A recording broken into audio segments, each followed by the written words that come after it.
नहीं रहूंगा मैं मोना के साथ। पागल हो गया तू? समझे जी, आप शांत हो जाओ ना। नहीं ये मैं गल करनी आप शांत हो जाओ। प्रदीप पुत्र, तू ना मैनू अपनी मां जैसी मानता है ना पुत्र? देख तेन रब दी सौ है, इस तरह की गल ना कर पुत्र। देख अब घर गृहस्थी में तो उतार चढ़ाव आते ही रहते हैं, तो मैनू पता है तेरा कोई कसूर नहीं है, कसूर तो उस लड़की का है पुत्र। हम लोग ना मिल बैठ के इस मुसीबत का हल निकाल लेंगे। ये सच है मम्मी जी कि मैं आपको अपनी माँ जैसी मानता हूँ, लेकिन ये बिल्कुल सच नहीं कि अनुष्का ने मुझे फंसाया। जो कुछ भी हुआ मेरी अपनी मर्जी से हुआ। पता नहीं आप लोग ये बात समझ क्यों नहीं रहे। उधर समझ नहीं आ रहा, इसलिए तो तेने बुलाया है। अब जो भी कुछ हुआ है उसमें मोना का तो कोई कसूर नहीं है ना? नहीं मम्मी जी, आप सही कह रहे हो, मोना का कोई कसूर नहीं, कसूर तो मेरा है। कसूर मेरा है कि 12 साल पहले मैंने अपने पापा की बात मान ली। कसूर मेरा है कि मैंने अपना करियर, अपने सपने सब कुछ भुला दिए। कसूर मेरा है कि मैंने अपनी उम्र नहीं देखी। कसूर मेरा है कि मैंने अपना फ्यूचर नहीं देखा। फ्यूचर देखना तो दूर, मैंने तो उस लड़की को भी ठीक से नहीं देखा था जिससे मेरी शादी होने वाली थी। बस बिना कुछ सोचे, बिना कुछ समझे मैंने शादी कर ली उस लड़की के साथ जिससे इन्होंने मेरी शादी तय की थी। ऐसे बचपन में मार्कशीट पर साइन किया करते थे, मेरी जिंदगी के सबसे बड़े फैसले पर साइन कर दिया। कैसी बातें कर रहा है पुत्र? मान लिया शादी के वक्त तुम मोना को नहीं जानता था, पर आज शादी के 12 साल बाद तेनू ये बात याद आ रही है। 3 बच्चों का बाप हो गया तब तेनू याद आ रहा है। ऐसी दिक्कत थी तो शादी के लिए हाँ क्यों की थी? अब क्यों नहीं कहते मैंने तो नहीं करनी शादी?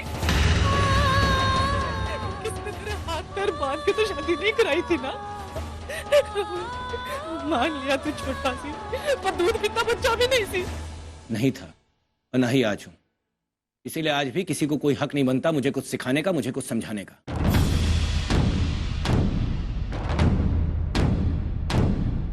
12 साल पहले मुझसे गलती हो गई थी गलती, लेकिन अब सारी जिंदगी उस गलती के साथ तो नहीं रह सकता ना मैं।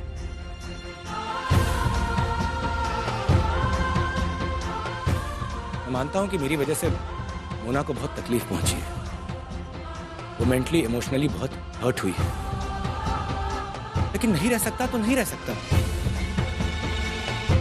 मोना को मैं फाइनेंशियली सपोर्ट करने के लिए तैयार हूं।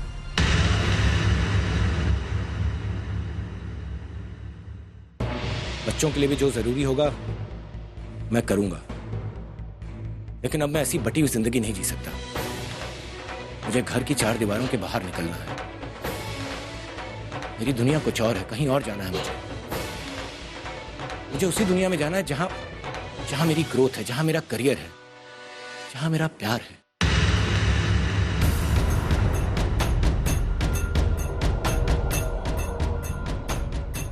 ये सब मुझे मोना के साथ रहकर नहीं मिल सकता। मुझे बड़ा आदमी बनना था, लेकिन शादी के सहरे ने मेरी आंखों को ऐसा ढका मैं सपने देखना ही भूल गया।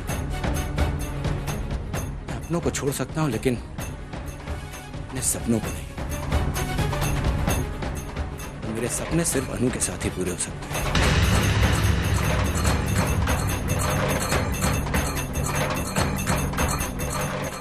अनुष्का ने मुझे रियलाइज कराया कि मेरी काबिलियत क्या है, मेरी मंजिल क्या है। मेरी मंजिल 2 कमरे का फ्लैट नहीं पापा। अनुष्का ने मुझे रियलाइज करा कि मैं 9 से 5 की गधा मजदूरी के लिए नहीं बना हूं। मैं भी लाइफ में कुछ कर सकता हूं, और उसके लिए मुझे अनु जैसी एम्बिशियस, स्मार्ट और कामयाब इंसान चाहिए। मोना जैसी हाउसवाइफ नहीं।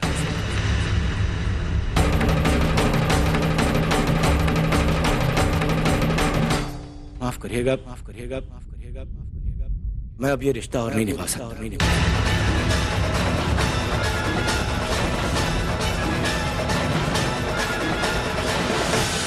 मैंने आप लोगों को अपना फैसला सुना दिया। मैं ये रिश्ता तोड़ रहा हूं, और मैरिज इज हो।